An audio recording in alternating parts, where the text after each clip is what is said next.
one thing that always excited me was this concept of the ancient Greeks, that more harm is caused in this world by stupid, incompetent people than by evil people, right? And there's a word in Greek called phronesis, which is a form of wisdom, to use your title here, but it's a form of practical wisdom to be able to get things done, to navigate through life, navigate through people, to be balanced and get things done. Okay. So, what makes people stupid, and right now we have a lot of stupid people in this world. There always have been stupid people, but because there are more people on the planet, exponentially, there are more stupid people on the planet. What makes people stupid, and I'm sorry, I'm just going to tell it like it is their certainty that they have all the answers. This is what's going on with our government. This is what's wrong, with this or that. This is what people should be like, blah, blah, blah, blah, blah. So you're narrowing your focus to this little tiny little rail, something that you heard from somebody else. It's not even your own stupid idea. You've absorbed it on the internet, whatever, and you're going down on this kind of monorail path. Meanwhile, the world is all around you, and you're just going like zoom like that because you're so certain you have the answer. And when you have leaders, this is to get back to the Greek thing, when you have leaders who are so certain, they enter a country into a war that they haven't been thought out of, because and so the paradigm in ancient culture was the Peloponnesian War between Athens and Sparta, the war that ended up kind of being the end of Athenian democracy and of their golden era, right? And it was the idea, and Thucydides, one of the greatest writers who ever lived, wrote the history of the Peloponnesian War, living at that time. He was saying that the leaders thought, oh, this will be so easy. And think of all the great things when we go and we take Sicily and we conquer that, the whole world will end, the Sparta will be destroyed, right? It wasn't thought through. They were so certain of the answer that they didn't think of the parameters, right? They didn't think really on a grand strategic level. So people who are certain of things are very stupid. And when they have power, they're very, very dangerous. I'm not saying evil people aren't dangerous, but incompetent, stupid people who are so certain, who haven't thought things through, are just as dangerous as evil people. I think there's far more stupid people than there are evil people as well. Probably, yeah. Yeah. It's very interesting to think about where the Venn diagram intersects for people who are always cynical and people who always have the right answer or who always know. Well, they go hand in hand. Correct. They totally overlap. Yeah. Correct. Yeah. So, one of your fellow countrymen from 200 years ago, exactly 200 years ago, a gentleman named John Keats, a poet, came up with a concept called negative capability. And negative capability, he wanted to answer the question was, why is Shakespeare another one of your countrymen? Why was Shakespeare so brilliant? Well, his characters were so realistic because he made them as real human beings. And what he could do was, they weren't stick figures. Shakespeare could think of a person and entertain two things about them at the same time. They could be both evil, but also have a strain of goodness inside of them. They were complex. Human beings are complex. And negative capability is the essence of being creative. It means you can hold two thoughts in your head at the same time, two thoughts that apparently contradict each other, but you can entertain them and not grasp at one or the other. Not pass judgment immediately. Yeah. So you're kind of able to deal with ambiguity, and you're able to say, life isn't that, it isn't that. It's kind of both at the same time. That is creativity. That is real thinking. I mean, I could go on and on about my ideas about live ideas and dead ideas, but this is real live thinking. I have been playing with an idea that's basically the same thing, just repurposed with a silly meme from me, which is a cognitive superposition. So like how in physics. Yes. And then when you decide, you collapse the superposition down. Yeah. But that I try to, think in superpositions as much as possible. There's a very good book written about like that. It's not perfect. It's a pretty good book called The Possibility Principle. You can look that up. He tries to apply those kind of ideas in physics to day-to-day life and psychology. It is interesting. It's worth looking at. So much depends on reputation. Reputation is the cornerstone of power. Through reputation alone, you can intimidate and win. Once it slips, however, you are vulnerable and will be attacked on all sides. Never let others define it for you. Yeah. So when I wrote the 48 Laws of Power, I've somebody through my whole life loves playing games. I don't mean that in the abstract sense. I mean literally, like chess, backgammon, sports, poker, whatever. And I like the cleanness of a game. It's like you do this and you can win, etc. But there's also a psychological element in it. So particularly when you're playing poker and you're bluffing and I was always fascinated by this. It's a game of chance. You don't really know what cards you're going to get. But that fellow over there, he's been bluffing. He bluffed before. I'm sure he did. He's going to do it again. Right? So the psychology starts entering into the picture in a game of chance. It's not a game of chance. There's certainly skill involved, but a lot of it's chance. And because he bluffed before and he's got that look in his eye, it could be a woman, I don't mean to generalize. All right, I'm going to fold. Okay. So you don't realize that so much of the game of power has nothing to do with data and you being a better person at something. A lot of it is pure psychology and intimidating people and winning before you even enter into a battle. So if you have a reputation, you carry it with you. And the reputation doesn't have to be real. Personally, I don't know how valid this is. I have this reputation now of being this Machiavellian character and so if Robert's 5 minutes late for a meeting, it means he's playing a game, even though it's probably just the traffic. But my reputation now kind of put people a little bit on their heels, where it's not necessarily true about me, but it kind of goes ahead of me and it influences. Reputation precedes you. Yeah. And so it's an extra form of power. So the idea the overall arching idea to pull us out of the specific is power is pure psychology. Pure psychology. And what I mean by that is the CEO of a company, he doesn't get there based on, it's not like baseball, whereas balls and stars, soccer. I'm sorry, you probably don't understand. Probably even know I'm a Ranger. I'm a Texas Rangers fan. I'll have you know. Oh, okay, all right. Well, it's not like baseball where it's balls. You have a good batting average or OPS. All right, you're going to get in the lineup. They're going to bat you in the cleanup spot. Okay, life isn't like that. So the way somebody rises to the CEO, and I know because I was on the board of directors of a publicly traded company, is not about metrics. It's not about things that they've actually done. It's about psychology, right? People rise to positions of power because they know how to play the game, and they know how to play the game of psychology. They know how to appear. They know how to play the optics. They know how to intimidate. They know how to say less than necessary. They know all the psychological little gambits. And that's why I wrote the 48 Laws of Power. It's kind of like, this is the game of life, the game of power. The rules are a little bit nebulous, but here's how you play. You play by mastering these little psychological bits. One of them is your reputation.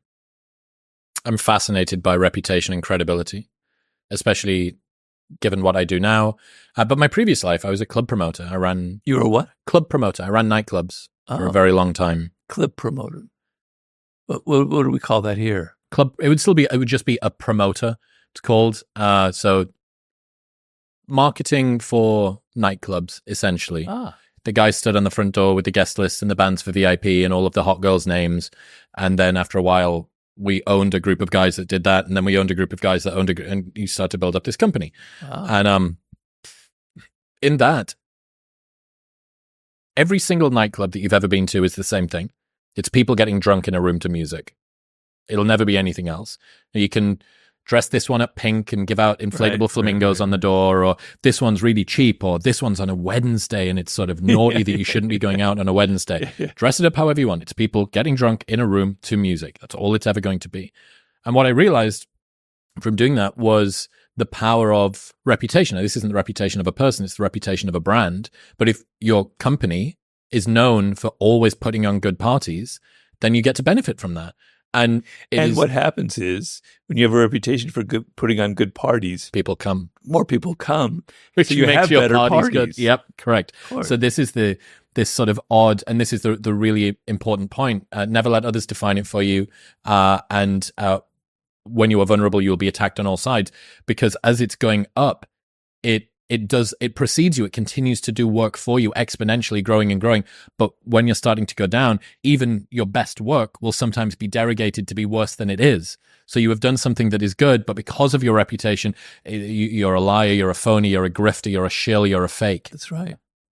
Yeah, credibility is the one thing that you should never sell, because you cannot buy it back. There is no return policy on your credibility. And people are so, getting back to the word stupid, I mean, it's a theme today. They post things on social media when they're young, not realizing that 5 years later, when they're trying to get a job at a law firm, they're like, they're doing incredibly ridiculous things on Instagram, and that's part of their reputation. Everything you do is reflected through the social world, right? Nothing is in isolation. People are continually judging you. So you have to be aware. You have to think before you post. You have to think, how are people going to take this? If I say this stupid, rude thing that comes right out of me because I don't control my tongue, it's going to ruin one false step will ruin your reputation. There's a British MP who is on the receiving end of a tweet from 2009, which has come back around. I think I read about this. What was that? You get these Estonian retards out of my house right now. So I don't mean to laugh, but that's terrible. Estonians are very smart people. Get these Estonian retards out of my house right now. Or I want these, whatever. And she's had to do this groveling apology. Oh, God. But I mean, when did Twitter start? Probably 2008 or so. This is, it's early. Yeah. This is the equivalent of the Big Bang. This is the, whatever it is, microwave cosmic background of tweets. And I just love that. I really think that the reputation point can't be overstated. And, I've got to see in this industry as well, both whether it's authors, podcasters, YouTube, there are some people who have traded reputation and credibility for money, or for short-term trades that didn't make sense and they've not ended up coming off in one form or another. They've tried to cash it in. Like, give me an example. Like going to Spotify and... No, not that. To not name names. No, not that. Interestingly, with Joe's move to Spotify, that was something that he got an awful lot of credibility for. And that's one of the interesting things. Had it have been with a different platform that didn't carry as much weight, gravitas, they have their own reputation, it becomes multiplicative as opposed to sort of subtractive. Yeah, I know, of course. Like getting a Nike sponsorship is cool, hooray for you. That's not you selling out. But getting a sponsorship with some brand that everybody thinks is really lame, that is selling out. You're obviously only doing it for the cash. Yeah. But there's a ton of guys that have held political positions or have swayed with the wind, just blown with the way, whatever it goes this way, whenever it goes that way. And the interesting thing is, even if they've made a ton of money from it, even if it's been advantageous in one domain, I actually think that if you gave them the opportunity, they would give all of it back and some to be able to regain their reputation. I think they would give anything they could to be back in the cool kids club. And there's no return policy on credibility. Well, the other thing about reputation and credibility is it has to be consistent. So you have to it's like a brand. You're known for something. You're known for being strong. You're known for being self-confident. You're known for being Machiavellian or whatever it is. Funny or lighthearted or, yeah. And there's a certain kind of, shape to it. And if you're all over the map and you're going over here, and your reputation is about that, it's about this, it looks weak. It makes it look like, because we want to feel like people judge on appearances. They don't judge on the reality of who you are. They don't know who I am or who you are. They judge on what they see and how we appear. And if those appearances, they want to have something consistent that they can grab onto. They want to say something simple. That guy is funny and that's who he is. This guy is that. They want a very simple formula. And if you can't be consistent, if you're all over the place, if you're changing your ideas, you're conservative, then you're liberal, blah, blah, and you're trying to tack with each wind to get power, yeah, you'll get some power that way, but it'll make you look weaselly. Mm-hmm. It'll make you look distrustful, and people won't like that, and your reputation will be one of somebody who has no soul, who has no core. So reputation also has to have a consistency, a core to it, a soul that binds it all together. Especially if it seems like it's being done for a contrived reason. I think people are fine with people changing their mind as long as show me you're working. Explain to me how you got from that position to this one.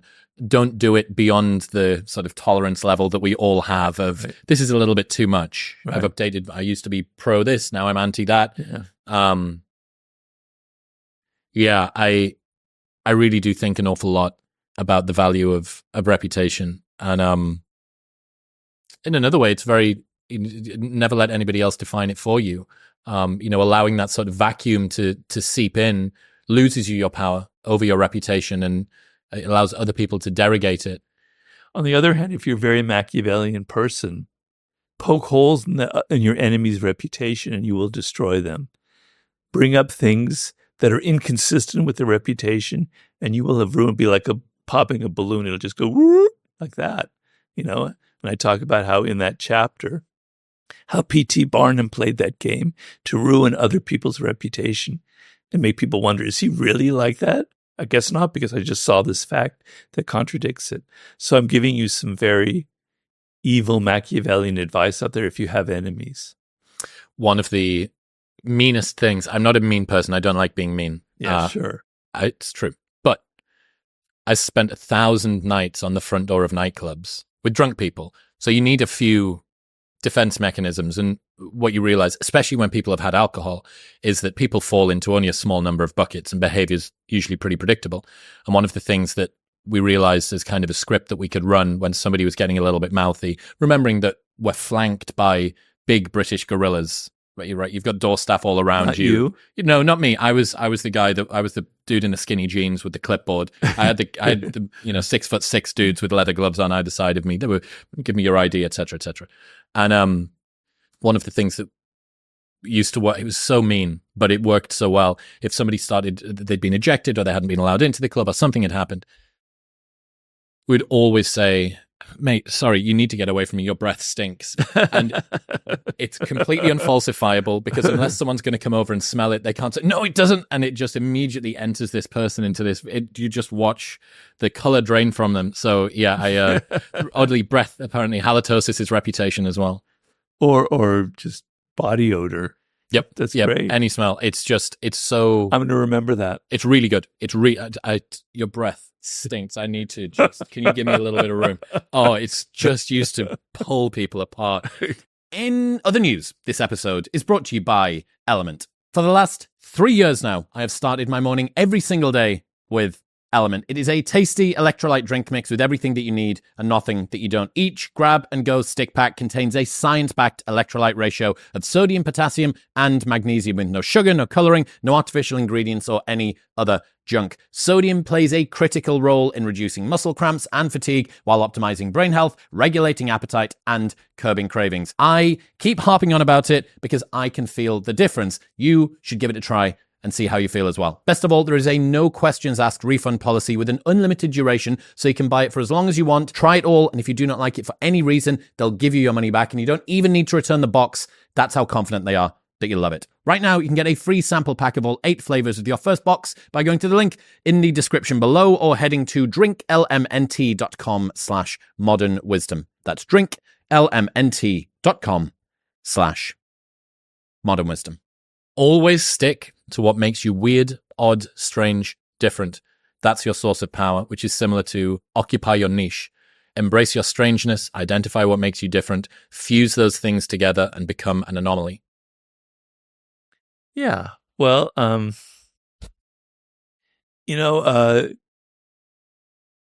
this world, if you're replaceable, you will be replaced, right? So if in your job you're in your 20s and you're doing something that other people could do, by the time you become 28, they can hire somebody 24 when they hired you, but for less money. They will do that right away. It's a brutal world. So if you're replaceable, you will be replaced.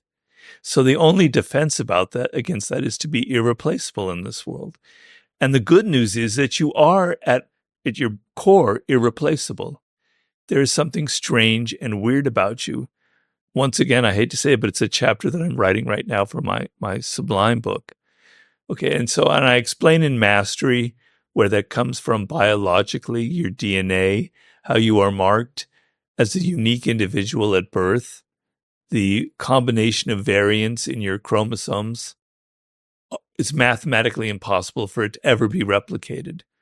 Yes, the variations are marginal. The differences aren't great between you and me, but those little differences are the differences between me liking this kind of hip-hop music and you liking a different kind of hip-hop music, right? It creates your inclinations. It creates your tastes. And so what the game of life involves is knowing your uniqueness, is knowing who you are, is knowing what makes you weird and what makes you odd, okay?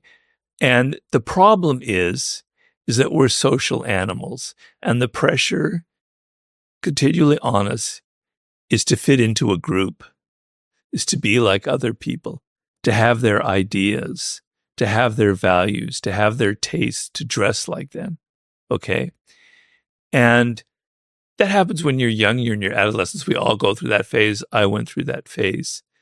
But if you keep on that track when you're in your 20s and on, which is happening a lot today through social media, you're going to lose that sense of what makes you odd and different. Mm-hmm. I compare it to a voice. When you're very young, that little voice in you is going, Robert, you should be a writer. Chris, you should be a blah, blah, blah, blah, blah. I don't know what it is, right? It's telling you something. And as you get older, you don't hear it anymore because you're hearing all the other voices. You're hearing your voices of your parents, the teachers, the culture around you, your peers, your friends, telling you this is what's cool, this is what's not cool. And that little voice comes completely drowned out. And so you don't know who you are anymore. And you're afraid, particularly young people today. I mean, maybe it's always been that way, are so afraid of being different. They're so afraid of being odd. But look at all the powerful people in this world. Look at your Elon Musks. Look at your celebrities in entertainment, in business, in politics. They're one of a kind.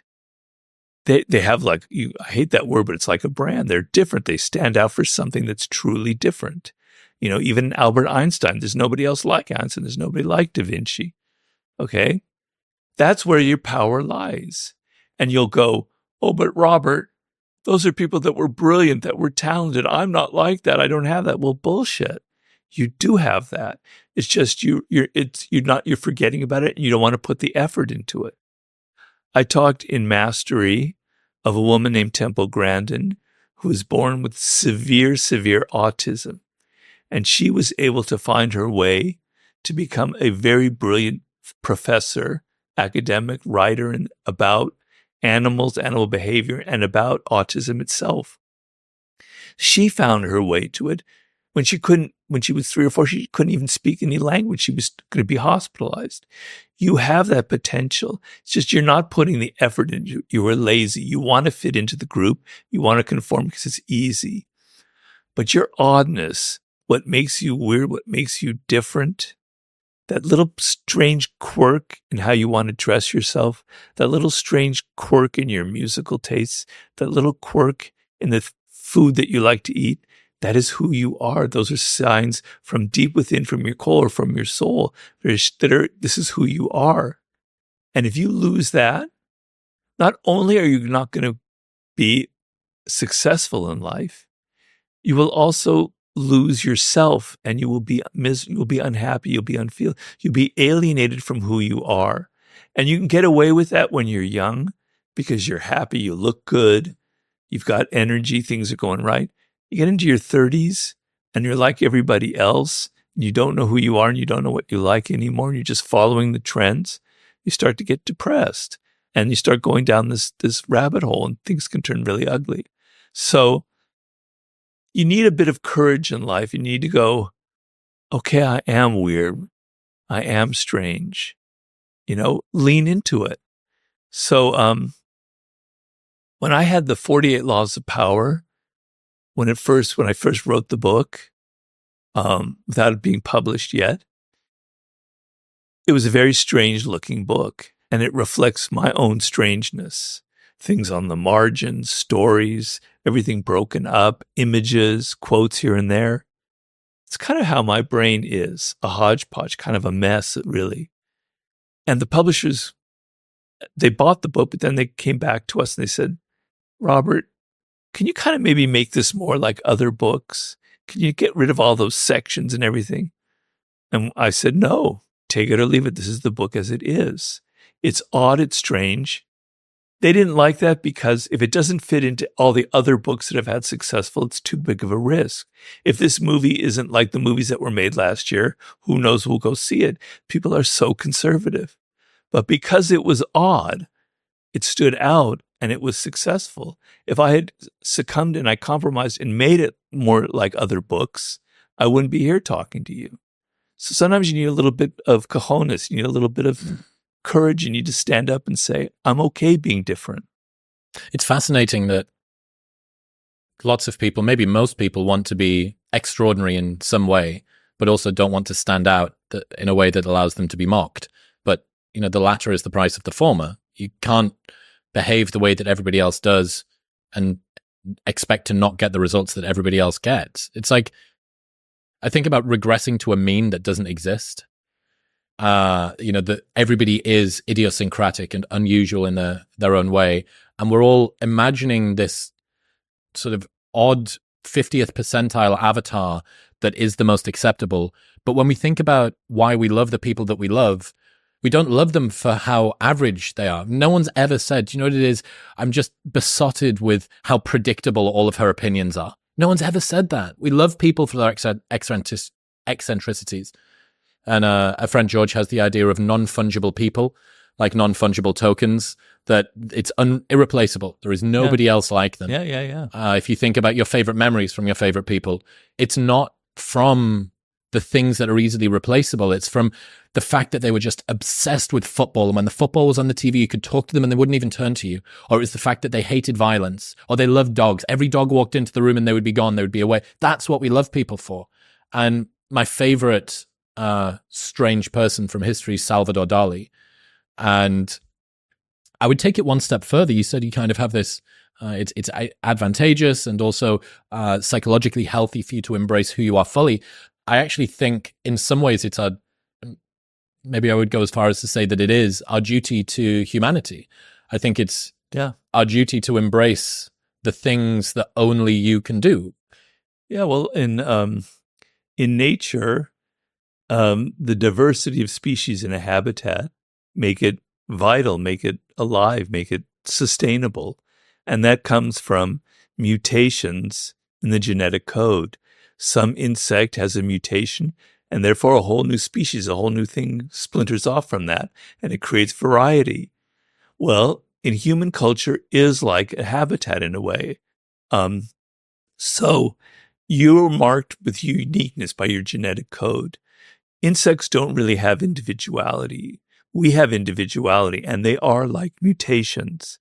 And so your mutation, your difference, you being Chris, is for a purpose. You're marked that way because by mining your uniqueness, your weirdness, your oddness, your little quirky tastes, you're going to contribute something new to the culture.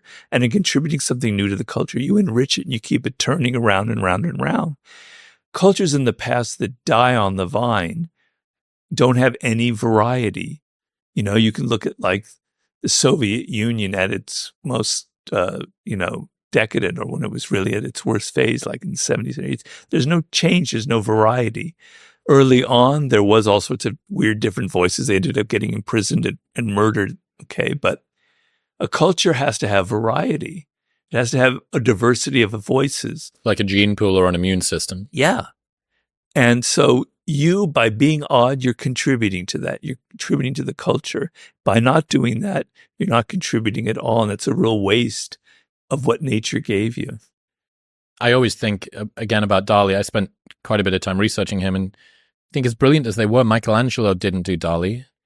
Da Vinci didn't do Dali. In fact, there's that famous job application that Da Vinci sends, I think, to the King of Italy. And Da Vinci's sort of listing all of the different things that he can do. I can make machines for war and a trebuchet and a blah, blah, blah. The final paragraph, he writes the sentence, also I can paint. I always think about also I can paint. Yeah. What is the also I can paint that I don't see in myself? What are the things that my friends really value? Perfect example, the guy that I was talking about earlier on, George. I've been learning a little bit about myself, and I discovered over the last year that I'm a people pleaser in some regard. And I was lamenting this to him over Christmas as we were driving to go and get food. And I sort of brought up something I'd done with him, which was sort of being overly cautious that I would have done something that would have annoyed him or stepped on his toes in some manner. And he said, I just want to sort of stop you there, because I'm aware that to you, you've been able to frame that as people pleasing in this thing that is malignant and you want to get rid of. But to me, that's you thinking about me first, which is actually one of the things that makes me love you as a friend.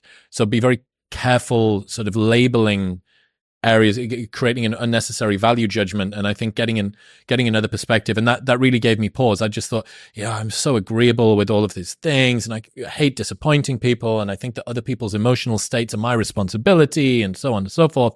And then I bring it up to a friend, and he says, yeah, that's why I love you. Yeah. And it was interesting. Yeah. I mean, it's good to have a little bit of control over something. So if in certain situations, sometimes it's good to be able to not be so pleasing, because I'm a people pleaser too. It's my nature, so I understand that. And sometimes you have the feeling that it's not coming from the right place. Correct. You're not choosing to, you're obligated to by your nature. And you're feeling a little bit of fear involved in it. Yep. Fear of displeasing, a fear of rejection, a fear of being different. And it probably goes back to childhood and to my parents. We probably have similar parental dynamics. But what's good about what you're saying is, and I completely agree, and I wrote about this, I think, in Human Nature, is that you have this quality. You can't really control it. It's who you are. You know, it's either genetic or it comes from those first couple of years with your mother or father. So make it work for you. Find the way that it's a strength and see it as a strength and use it, and don't have second thoughts about it. Use it for power, right? And don't be so conflicted about it. It's all how you look at it. And there's a reason why you're a people pleaser. And you can, if you weren't a people pleaser, you wouldn't be doing podcasting. You'd be this asshole. I would never have agreed to be on your podcast, right? So it's just that in moments you wish you could control it a little. It's kind of like the grass is greener thing that we were talking about before we got started. You know, this assumption that the thing you don't have is more valuable than the one that you do, or that things would be fixed if only you could have that. But what else comes along for the ride? You know, if you got rid of your people-pleasing nature, what are the little parasites that your lack of people-pleasingness would also have attached to it? Are you sure? Are you really sure that that's the thing that you want? Exactly. Yeah. Well, that's where it comes down to knowing yourself and knowing what makes you different, and knowing these are things you can't really change. So my wanting to be a writer, or Tiger Woods wanting to be a golfer when he's like 2 years old, there's probably some genetic component in it. And maybe there's some early bonding, but there's probably a genetic component to it. You can't control it. It's who you are. And maybe that you can't control it is a good thing. And maybe it's there for a reason. And maybe if you wanted to do something else, it wouldn't work out. So my knowing that I wanted to be a writer instead of a businessman or a lawyer like my parents wanted to be probably saved my life, to be honest with you. So knowing what makes you different is kind of going to guide you past these dangerous moments in life and make you want to change who you are because you feel pressure, social pressure to change who you are. Yeah. To regress to this imaginary mean. Yeah, two elements I think of me that are genetically predisposed or at least very deeply embedded. The first one is I've always liked to talk and ask questions. And as a child, I always used to get in trouble in school because, unfortunately, my voice appears to carry further than everybody else's. So even though the naughty kids would be genuinely being naughty, poking other people with fucking protractors or something, I would be the one that was heard. Even though I wasn't misbehaving as much, I would be the one that was heard. You're being nosy. Children should be seen and not heard. You stop being so why are you asking all of these questions?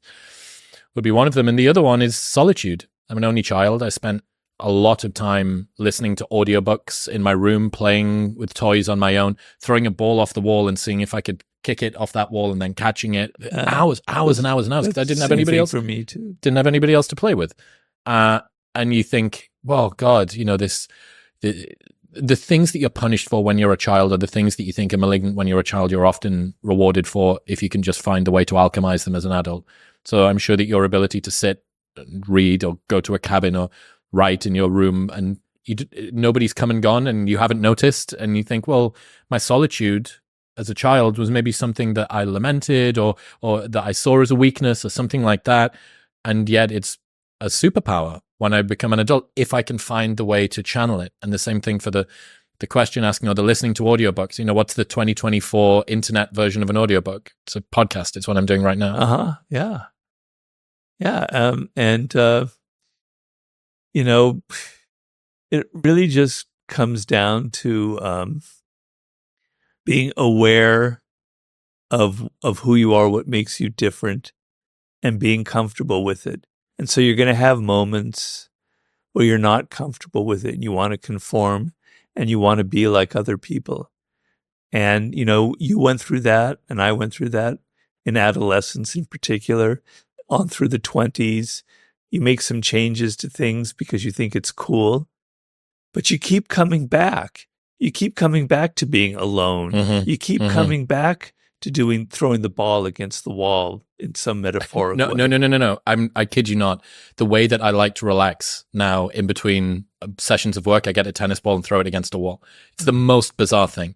I had the same thing, but because I'm American, mine was baseball. Mm-hmm. And I had a ball and I'd throw it against the garage door and I would play all these different games with my glove on and I would catch it and I would imitate the crowd cheering me. And this was a home run, this was setter. And if I could do it today, I still would. So I understand that.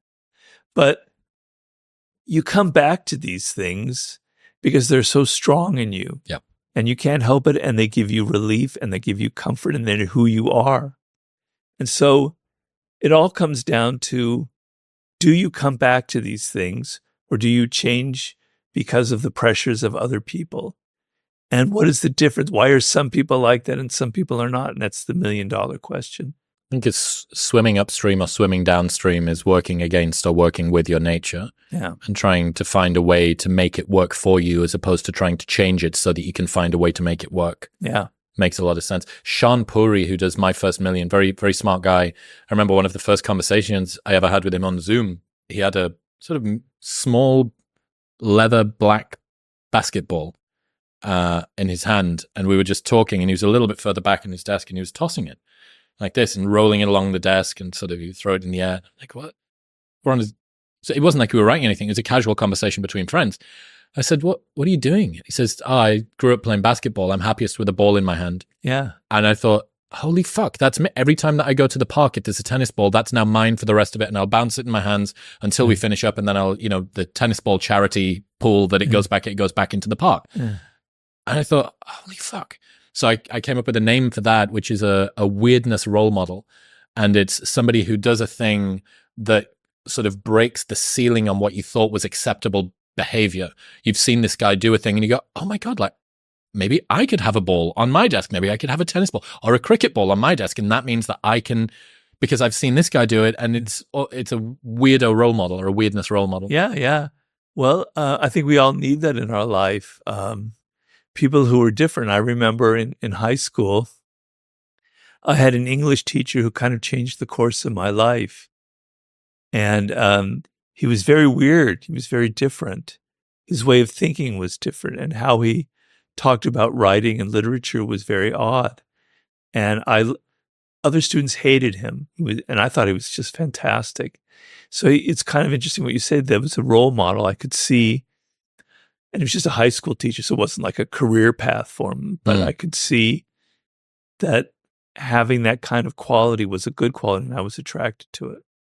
Traveling should be about the journey, not the chaos of packing, which is why I have been using Nomatic's Backpack and Carry-On Pro for over a year now. This thing is the best backpack on the planet. I did an entire month on tour on just hand luggage alone. It's like the Swiss Army knife of travel packs. They've got pockets for your laptop, your clothes, your snacks. It is so well organized that even your toothbrush feels important.